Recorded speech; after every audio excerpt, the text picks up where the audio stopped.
Thak here, how are you doing? Welcome back. At long last, we are ready to assemble the gauntlet. Let's begin.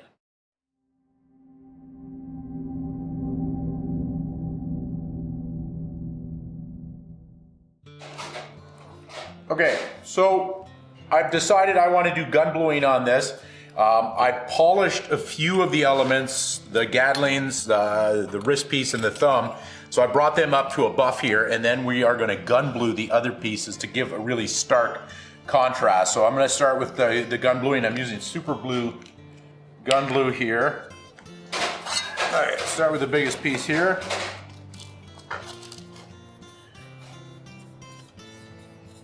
So I'm just going to paint this on. Gun bluing is, I think nitric acid is the base on it. So it's a weak acid solution, but it oxidizes the surface of the metal and creates this nice black blue sort of patina on it.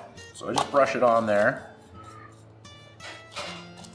Let it kind of work its way in there for a moment or two. And then I just dip it in the water. Grab a rag. I have to apologize for the state of the shop here. I just finished a week-long workshop, Introduction to Blacksmithing for high school students. So they had the time of their lives, and it shows by the devastation that they've left my shop in. It's a complete chaos here. So we got some cleanup to do, but all good. They had a good time. They learned a lot of stuff.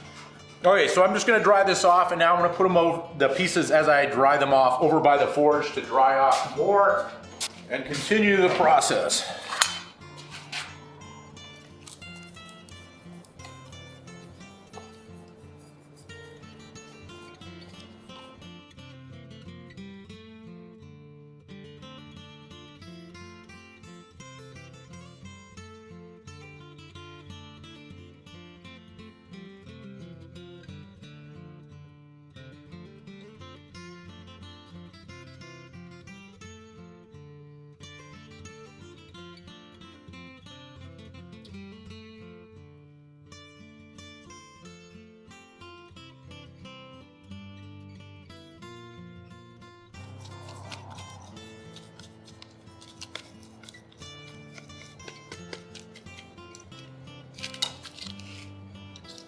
So after I apply the gun blue, I have to put it in water to neutralize the effect of the acid.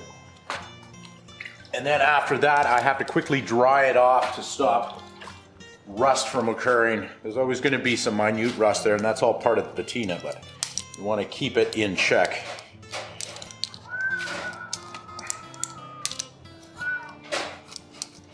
I've dried the pieces off at the forge. I've got them back here now. They're more or less dry. What I'm going to do now is just hit them with WD-40 just to seal them off, keep them from rusting. Also to displace the last of the moisture in the finger scales, especially where they're going to be a little wet on the inside. WD and WD-40 stands for water displacement, so I'm utilizing it for that purpose right here. Now that I've got them sprayed down, what I'm going to do is get my air hose and using my little die grinder here with some blue Rolock Scotch-Brite products here, I'm just gonna hit all the highlights there and pull out some shine on these pieces to really make it pop. So just grab my air hose.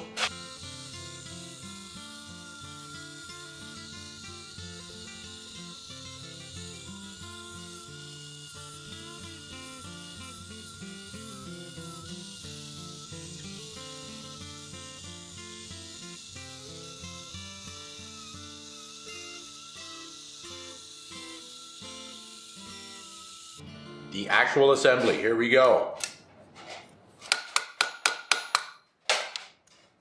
I'm starting with the hinge on the cuff, and I'm using truss head rivets, which is a very flat-headed rivet with the truss head on the inside, the rivet shaft on the outside. I'm actually peening it on the outside, so you get a very kind of textured sort of look on the outside. I like the look of that. I think it's a little more rustic, medieval, I guess.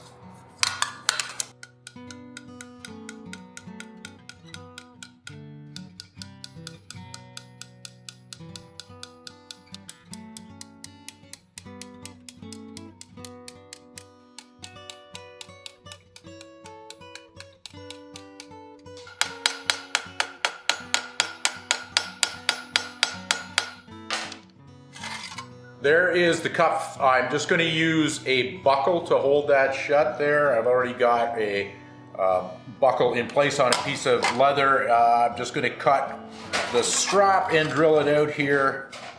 Fasten it on like so.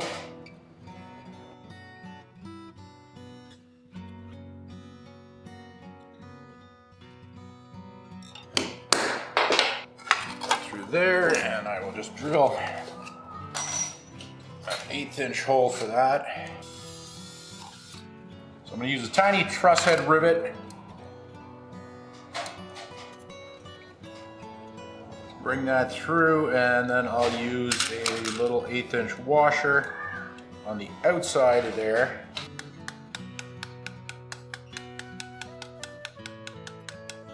Just going to cut a point on there. Never get them even. Punch a few holes. Probably 3 is going to be enough. This is not overly adjustable as to where it will go. If I put it with the center hole there and bring this to what I would call the closed position, give myself a little bit of room there for the strap. I'll put it about in the middle.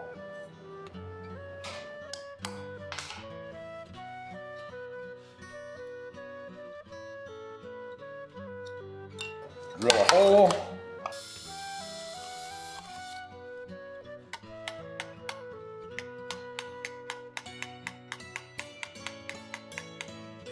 Cuff done. Moving on. I think I will attach the hinge to the thumb, and then I'll have to attach the finger scales to the thumb as well. So I'll start with that. I think I'm going to use the truss head for this one as well. This is a bit of a tricky process.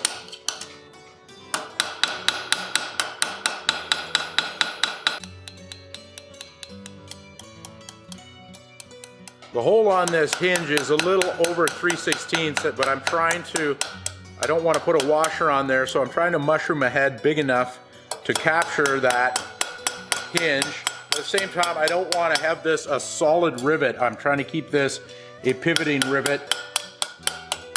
So what I'm trying to do is just mushroom out this head big enough that it's going to hold that hinge in place. So just a bit of a tricky process to get it big enough to capture that. I prefer to do it this way because I like the truss head on the inside. It's just less interference for that particular area of the hand. So I like to have it as low profile on the inside as possible. So I do this procedure.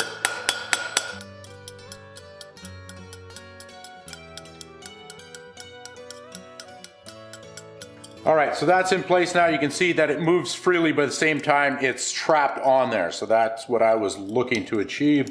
So that piece is prepped. I realize I got to do a strap for the inside of the hand. I will do that part next.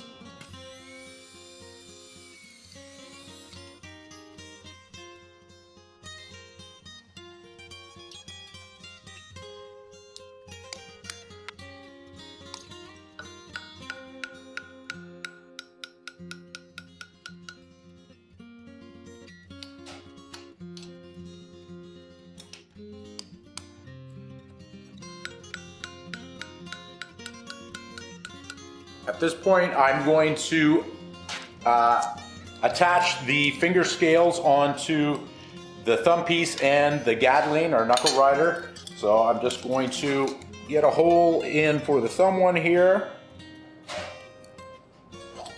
Mark there for my drill.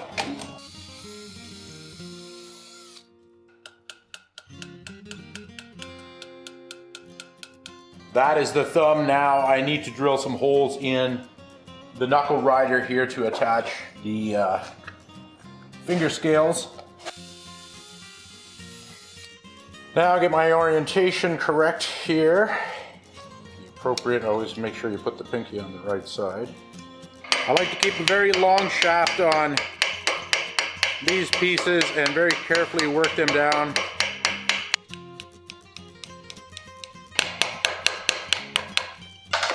This gives them lots of room to float in there, gives a lot of mobility.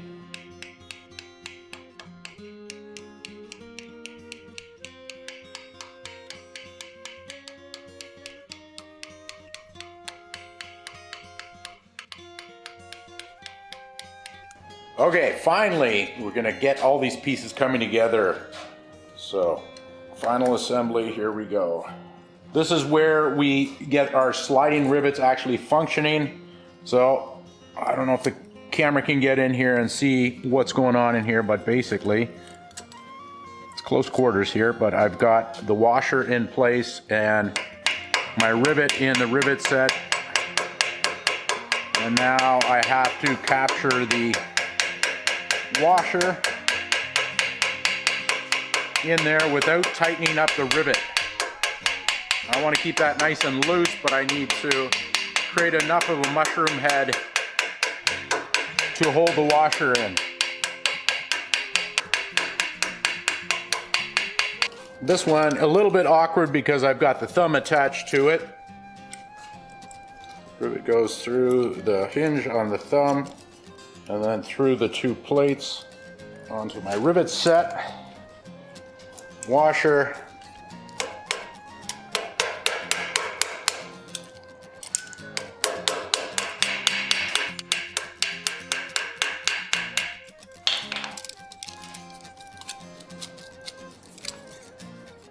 so like so. You can see the movement of the sliding rivet where it slides in the slot there. That allows for articulation and sliding. These are still a little bit stiff. I'll have to work them once I've got everything together.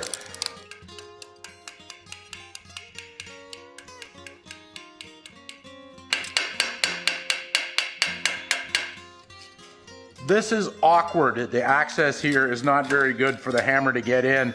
So I'm really skating it off, utilizing the ball peen because that gives you an infinite variety of surface area where you're coming in to make contact. And essentially here, I'm skating the ball off the side of the rivet in order to get that piece to mushroom out.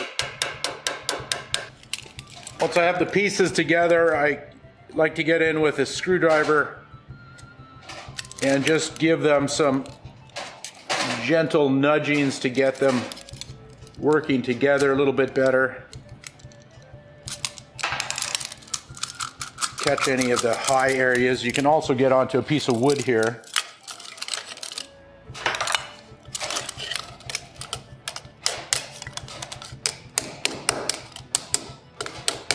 Just very gently tap the pieces together, and that helps mate them together, get the alignment working a little bit better. So now the movement is starting to play together a little bit nicer. All right.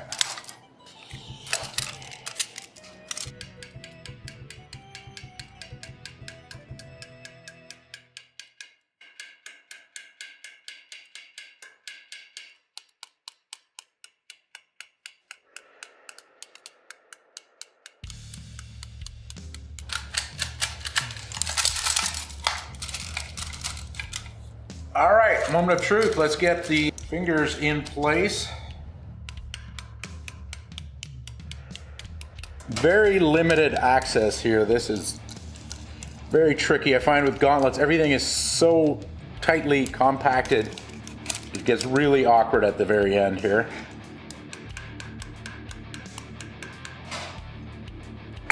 I am happy. It's all together now. You can see the movement is really good. It's got all sorts of lateral movement there, back and forth. So I should get it onto my hand here if I can. Okay, so I need to fasten it into a glove yet, but I think we will call this finished for the purposes of this video. We're gonna do a follow-up video once again for all you techno geeks, and we're gonna talk a little bit more about the history of gauntlets. We'll also talk about more of the tooling that I use and just get down to a few more of the technical things. But this whole video series has stretched on quite long, so you may or may not be interested in that extra information. So hopefully you will join us again. If not, please subscribe to our channel, thumbs up, and we really enjoyed making this gauntlet here, and I hope you tune in for that final one to see it actually in a glove and wearable. So thanks, Thak out, see ya.